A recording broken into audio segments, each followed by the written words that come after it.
कोनो रहे सके नहीं चाह कोनो दारू बिना, कोनो रहे सके नहीं चाह कोनो दारू बिना।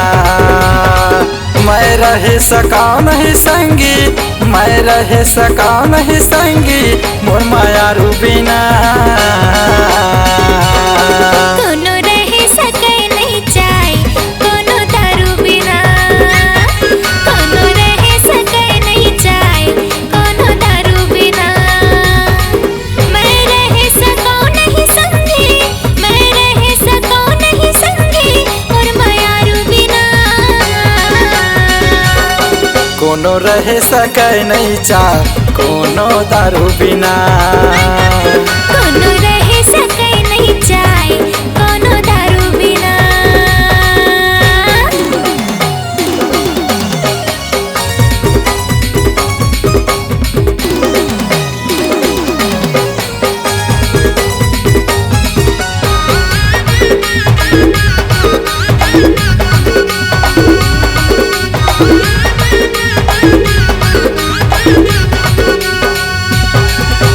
चंदा के बिना चंदनी जैसे फूल के बिना भौरा, चंदा के बिना चंदनी जैसे फूल के बिना भौरा।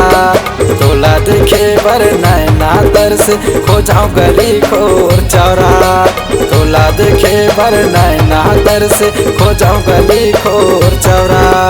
लैला के बिना मजनू चंदा सूरज बिना, लैला के बिना मजनू चंदा सूरज बिना। मैं तो रह सका नहीं जाए मोर मायारू बिना।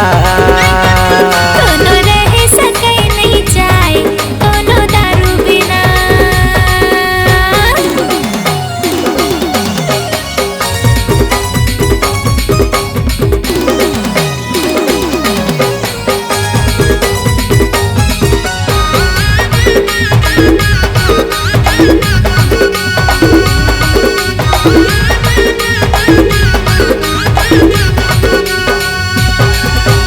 माया लागे जैसे तोता पर मैना पड़की बर माया पर होना। माया लागे जैसे तोता पर मैना पड़की बर माया पर होना। कहीं हवस मोर मन के मिलाना, हाय रे मोर गौना। कहीं हवस मोर मन के मिलाना, हाय रे मोर गौना। जैसे दिया संग बाती राजा रानी बिना, जैसे दिया संग बाती राजा रानी बिना।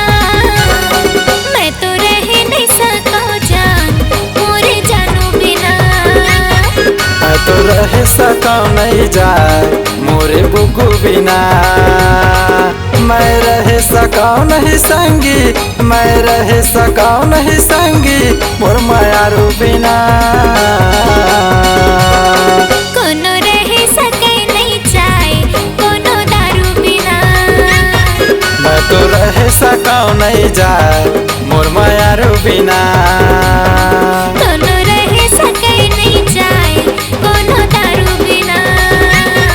कोनो रह सके नहीं चाहे कोनो दारू बिना।